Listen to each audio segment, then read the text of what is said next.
You are listening to the Scars and Guitars podcast series and syndicating for the A-List Online. My name's Andrew Mackay-Smith. On this instalment of the show, you'll hear a conversation between me and John from the band Fifth Angel. The reason for the chat is to promote the band's brand new album for 2018, The Third Secret.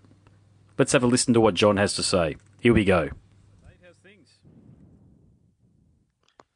This is John. How are you?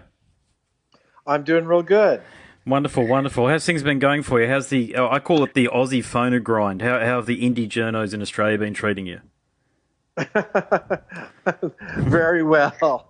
You know, what's funny is I didn't even know we had any fans in Australia. There you go. Yeah. Well, you should, based on the strength of this album here. So there's been a couple of really good, I'm just going to use the broader term, traditional heavy metal releases that have been brought out this year. So there's, of course, yours, The Third Secret. There's the album from the band Satan, the new wave of British heavy metal band Satan. And then there's Riot V, or Riot. Riot V's go by the name these days. I had a chat to Donnie earlier in the year, but you must be very proud of this album here, because justifiably you are picking up fans in territories you're yet to explore. That's killer. That's great. Yeah. Never knew that. Yeah, well, I've been playing it a fair bit. I don't think it's released yet, though, is it? Of course, I'm the Nuclear Blast roster, but it's not out there for general consumption yet, is it? Tomorrow, but I believe it. Tomorrow is today for you. The 26th is the release date. Yeah, so it's 9:30 my time on Friday the 26th. So there you go, mate. What time is it over there? It's 7:30 in the evening on the 25th. Yeah, okay. And I'm on the East Coast. I'm in Florida. There you go. I think I'm not one for grand statements, but I might have spoken to more people from Florida and the States doing this than anywhere else, because you've got so many wonderful bands that come from Florida. You know, there was the whole death metal scene, and there were bands like Nasty Savage. I had a really good chat to Ralph Santola, who unfortunately passed away this year. That was a great loss. He was the guitarist in Death and also Deicide. Yeah, I didn't know him personally, but yeah, there's, Cannibal Corpse, the guys from that band, they're just a couple hours north of me in Tampa. And Camelot, I think Camelot's also from Tampa. Yes, yep. So, yeah, we got our share here. You do well, and look, because I'm going to be releasing a chat here as a podcast episode, if that's okay. And what I can't do is I can't share the music on podcasts, as you probably well know. So what I'll ask you to do is, I've talked up the album. I'm really enthused about it. It's The Third Secret. But for those that are yet to hear it, to inspire those people that are listening to the podcast episode to get onto streaming services and YouTube and to check out the album, how would you describe the music that you've created? Well, basically what we were trying to do, when we made this record is that a couple things. First of all, we wanted to make sure that we captured, the essence and the style of the old songs as much as possible, yet with modern production. Yeah. And that was actually something that the label had asked as well, but it was also kind of what we were thinking anyway. So that's really what we were trying to do. We were not trying to recreate the past, because we, all of us realize that that's impossible.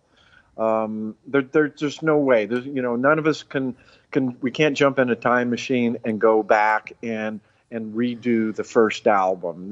There's no way. And, and there's going to be those people that are going to say, well, you don't have Ted Pilot, you don't have James Bird, and the record's not going to be the same like the first album, or time will tell. But, my whole thought on that is, let's just say, even if we had Ted Pilot, or if we had James in the band, doesn't mean that it would still sound the same, because everybody's different. We're all much older. We're different people. We're in a different place in life. We've grown as musicians. there's no way that you can go back and recreate the past. So we knew that, and we weren't going to even try to do that. But we figured we would at least try to capture some of the style, some of the essence that made that sound, and I think we did a pretty good job on that. Yeah, I'll say. No doubt about that. As I say, it's one of a trio of albums that have been released this year that, if you don't mind me referring you as part of the old guard, but the old guard have released some albums this year that really demand to be taken notice of. And it's music that I really hope that you're able to get out there and share with people. So have you got some broader touring plans? Are you planning on coming down here and going to Europe? Um, all of that's kind of up in the air right now. But I love hearing that, that people want us to come and play, because obviously that's what we need. We honestly, we just don't know what the demand is. So Yep. it's not, what I mean? And we've been out of that whole loop for so long. It's not like, okay, well, the record comes out tomorrow, and we're going to jump on a plane and we're going to tour the world. Obviously it doesn't work like that. We don't even know what the demand is.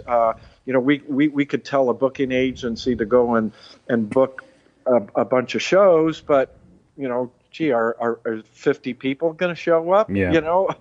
Or 500 or 5,000? We don't know. So I think this is we decided that let's put the record out and see what the reaction is. Because obviously, if the album tanked, then there's no point in even going out. But I think if we get a good response from and some good sales, then I think maybe that'll justify. Then we can go, oh, okay, well, let's start looking at our demographics and figure out, where we have fans and where we can go, where people will actually come out and see us play. What other countries have you done media in for the album release? I mean, just Germany. That's it. Okay. All right. Yeah, I think John does a fantastic work down here for Nuclear Blast and getting out some music that I think otherwise wouldn't be heard. And you guys are a part of that cohort there, so we'll certainly do our bit down here.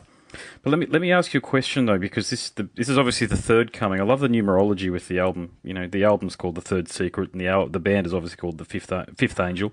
But what did you do between 1989 and now? Because the band's been inactive for that long. I know that there was a reformation there in 2011 or thereabouts, but that didn't result in an album. But that's a long period of time for you to be doing other things. So I assume you led a very full life in between then and now. Yeah, everybody, after the Time Will Tell album was released, and of course the whole change in the music business. Everybody kind of scattered to the winds, doing different things. Some of us stayed in touch, some of us didn't, some of us pursued other careers. We really didn't. We just kind of figured, oh, that's it.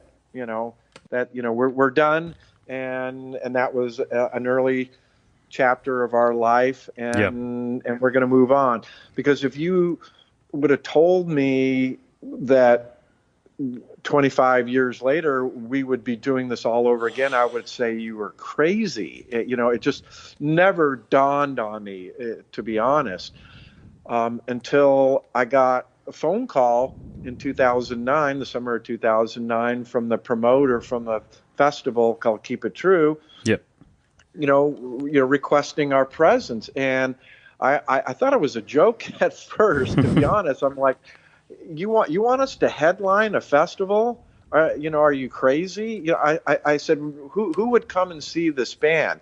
And he said, oh, you'd be surprised. You guys still have a pretty large fan base all awesome. over the world. Yeah. And I was really just blown away. I couldn't believe it. So that's really what kind of got things moving generally. But between that time man, everybody was doing something different. Yeah, yeah, it's a bit like that, isn't it? There's been a lot of bands that have had, I don't know what the record is for bands that have stopped doing what they're doing and then reform. But there are some bands that are getting back together again after 40 years. The most recent band that I heard was the Kinks. Now I don't know how true Ooh. that is, but did you hear about that? The Kinks are getting back together. The Davies brothers apparently have No, I stopped for. didn't. I They, I didn't even know they're still alive. You Well, know. apparently I think they're the Davies brothers, if I'm not mistaken. Apparently they've stopped wanting to try to murder each other, and they're probably sensing, with the greatest of respect, I say this because we all have to earn coin. We know that, but there's probably a lot of very, very good offers on the table for them to do that, and they're not getting Sure. younger, and they might not have Yeah. health insurance or whatever it might be. So you got to do what you got to do in this life, haven't you? Life is just it's full of surprises. And I feel really lucky, really blessed for this opportunity to come around a second time in my life, especially at this point in my life. Mm. And I mean, it's a great time, for me and the other members of the band that we're able to do this. We're all in really good health. We take care of ourselves, and we're all good friends. And right now we have 4 out of the 5, at least from the Time Will Tell album. Yep. 4 out of the 5 original, and that I think that's pretty good nowadays. It's a great batting average, actually, with a Yeah. lot of reformations only having. Did you see the thing? Oh, you've probably been keeping up with what's going on with some of the bands from the 80s and 90s, but when Rat reformed, I think there's two versions Hmm. of the band, and Bobby Blotzer had himself on drums and had a cast of younger musicians performing it as Bobby Blotzer's Rat. Then there was the Juan Krishia version of it. That with that has, I think that's the main one these days, if I'm not mistaken. I It think they've is, won the yeah. court case, but yeah, it's. I think what happens to us at a point now. I'm in my 40s, and I realise how valuable it is to have an audience. And I'm a working musician, so I play covers, but I understand from your perspective, what you do. It's a wonderful thing, and if people want to hear your music, they want to hear your music. So it's just a case of, in your case, you've got a really strong release to support your case moving forward. So do you think that there's going to be another album and potential tours after this one? Yeah, absolutely. And of course, it's all supply and demand. So Mm. if the demand is there, we definitely. I think no matter what, we will do another record, for sure. And that may be a different lineup, and it might be a little bit different record. I would like to see now on this record. It was only the three of us that actually made this record. Ed Archer, who's of course one of the original founding members, he was not able to participate because he had some family, personal. He had to take a hiatus, Mm. and which was very unfortunate. So, but we were at that time, we kind of thought about, well, gee, what do you do? Do we wait till Ed can come back and participate? But then maybe that opportunity with the label would have passed us by. So it was a really tough situation. Yeah. The three of us. Well, what do we do? Do we try and make this album with just the three of us, or do we wait? We ultimately decided to move forward and make the record, and we figure, well, we'll just do the best we can with what we have. But I think maybe on the and actually we were also talking with James Bird.